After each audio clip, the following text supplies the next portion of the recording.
pada video pembelajaran kali ini kita akan membahas tentang pluralitas masyarakat Indonesia. Adapun yang menjadi tujuan kita pada video pembelajaran kali ini adalah 1. Menjelaskan tentang apa itu pluralitas masyarakat Indonesia. 2. Menjelaskan apa saja perbedaan dan keanekaragaman yang ada di Indonesia. Yang ketiga, menjelaskan faktor penyebab keanekaragaman masyarakat Indonesia. Dan yang keempat, menjelaskan peran dan fungsi keanekaragaman masyarakat Indonesia. Pluralitas masyarakat Indonesia.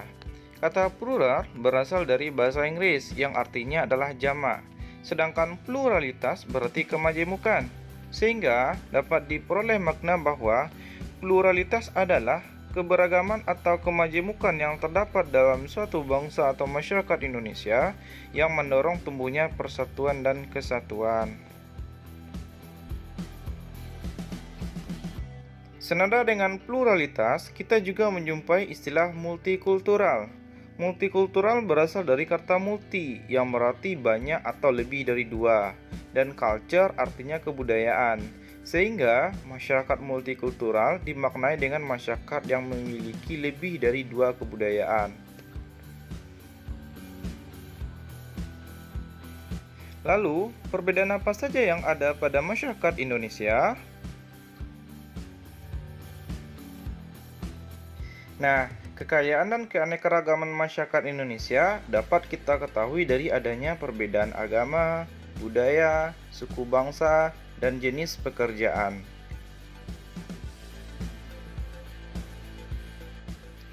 Nah, lanjut. Perbedaan yang pertama itu adalah perbedaan agama. Indonesia memiliki 6 jenis agama yang diakui, yaitu agama Islam, agama Kristen Protestan, agama Katolik, agama Buddha, dan agama Konghucu, kemudian berbagai jenis aliran kepercayaan lokal lainnya.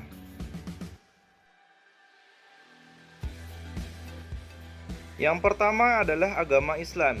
Agama Islam merupakan agama dengan penganut terbesar di Indonesia dengan jumlah 87,2%.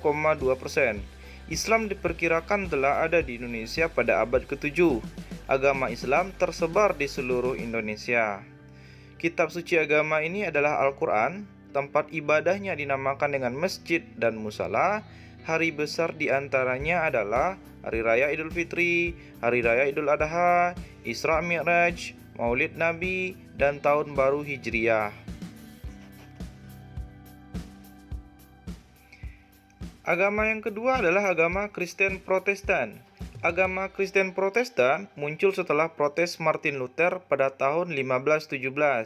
Berkembang di Indonesia selama masa pemerintahan kolonial Hindia Belanda, yaitu sekitar abad ke-16. Pemilu agama Kristen Protestan itu ada sebanyak 6,9% di Indonesia. Kitab suci agama ini adalah Injil dan Alkitab.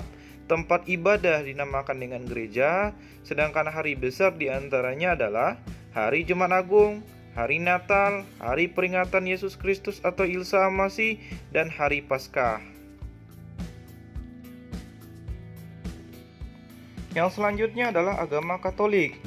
Agama Katolik muncul sekitar 2000 tahun yang lalu di Timur Tengah, tepatnya di Yerusalem. Agama Katolik dibawa oleh Yesus Kristus sebagai juru selamat umat manusia. Jumlah penganut diperkirakan sekitar 2,91% di Indonesia. Kitab suci agama ini adalah Injil dan Alkitab. Tempat ibadah dinamakan dengan gereja, sedangkan hari besar diantaranya adalah Hari Raya Natal, Hari Jumat Agung, Hari Paskah, kemudian kenaikan Isa Al-Masih.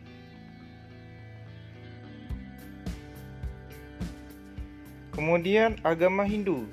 Agama Hindu adalah salah satu agama yang berasal dari India. Agama Hindu merupakan agama ketiga terbesar di dunia setelah Kristen dan Islam.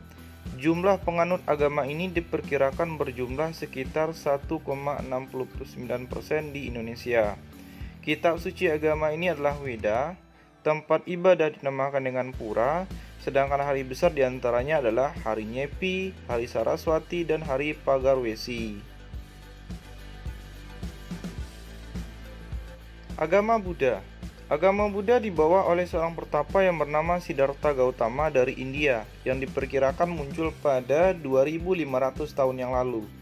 Jumlah penganut diperkirakan berjumlah sekitar 0,72% di Indonesia.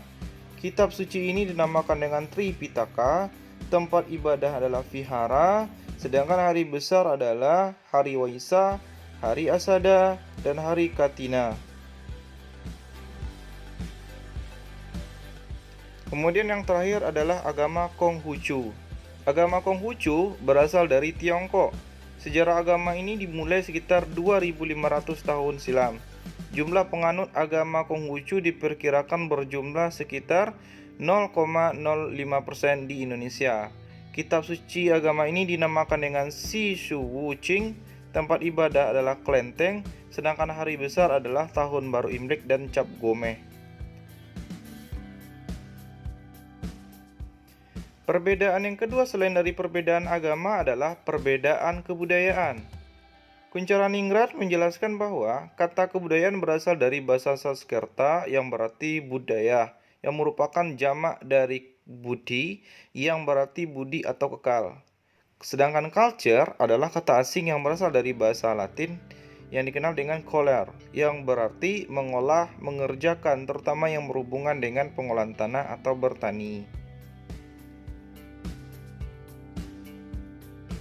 Perbedaan yang ketiga yang ada di Indonesia adalah perbedaan suku bangsa. Apa itu suku bangsa?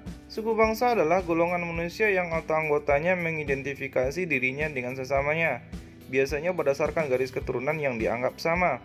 Identitas suku ditandai dengan pengakuan dari orang lain akan ciri khas kelompok tersebut, seperti kesamaan budaya, bahasa, agama, perilaku, dan ciri biologis. Dan yang terakhir, perbedaan yang keempat adalah perbedaan pekerjaan. Pekerjaan merupakan salah satu bentuk kegiatan ekonomi yang dilakukan masyarakat untuk memenuhi kebutuhan. Tidak ada pekerjaan yang lebih rendah atau pekerjaan yang lebih tinggi derajatnya, karena semua profesi saling membutuhkan satu sama lain. Faktor penyebab terjadinya perbedaan dan keanekaragaman masyarakat Indonesia. Di antaranya adalah faktor sejarah, faktor geografi, faktor iklim, faktor letak, dan faktor agama. Peran dan fungsi keberagaman di antaranya adalah 1. Sebagai daya tarik wisata asing. 2. Mengembangkan kebudayaan nasional.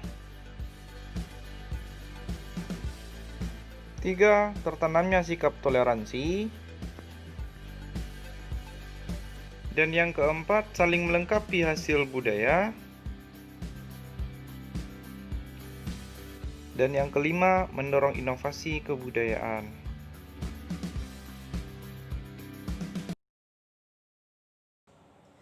Sekian dulu materi kita pada video pembelajaran kali ini. Sampai ketemu di video pembelajaran selanjutnya. Assalamualaikum